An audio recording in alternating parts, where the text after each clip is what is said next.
नमस्कार, मैं LBTI NGO की संस्थापिका और मेरी संस्था का नाम लक्ष्मीबाई प्रशिक्षण संस्थान है, जो कि मैं रानी लक्ष्मीबाई से प्रेरित हूँ और उन्हीं के नाम पर ही मैंने अपनी जो संस्था है वो शुरू की थी 2010 से। अब 2025 है और दो पंक्तियाँ मैं उनके लिए कहना चाहूँगी, रानी लक्ष्मीबाई के लिए। मुर्दों में भी जान डाल दे, उनकी ऐसी कहानी है, वो कोई और नहीं झांसी की रानी है। आज मैं आप सबको एक ऐसी स्वतंत्रता सेनानी और बहादुर वीरांगना की जयंती पर बहुत बहुत शुभकामनाएं देती हूँ कि हम उन्हें हर साल याद करते हैं, बच्चे भी याद करते हैं और बच्चों को भी स्कूलों में कार्यक्रम कराए जाते हैं और बहुत जो देखने में बड़े अच्छे लगते हैं और एक जोश पैदा कर देते हैं। एक जोश आता है जब हम रानी लक्ष्मीबाई के बारे में देखते हैं या सुनते हैं। और भारत की महान स्वतंत्रता सेनानी बहादुर वीरांगना को उन्होंने आखिरी दम तक अंग्रेजों से लड़ते लड़ते जो है बलिदान दिया। उनकी कुर्बानियों को हम आज भी याद करते हैं। देश की हर महिला झांसी की रानी है। युग बदलेगा, पीढ़ियां बदलेगी, ना भूलेगा हिंदुस्तान एक महान नारी की कुर्बानियां।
जनरल लॉर्ड ऑजी का संदेश लेकर उनका संदेशवाहक झांसी के दरबार में पहुंचा।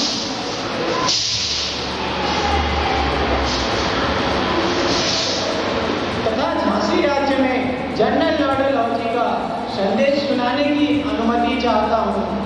मैं जनरल लॉर्ड ऑजी आपको यह बताना चाहता हूँ कि ब्रिटिश सरकार की नीति के अनुसार महाराज गंगाधर राव के इस घोर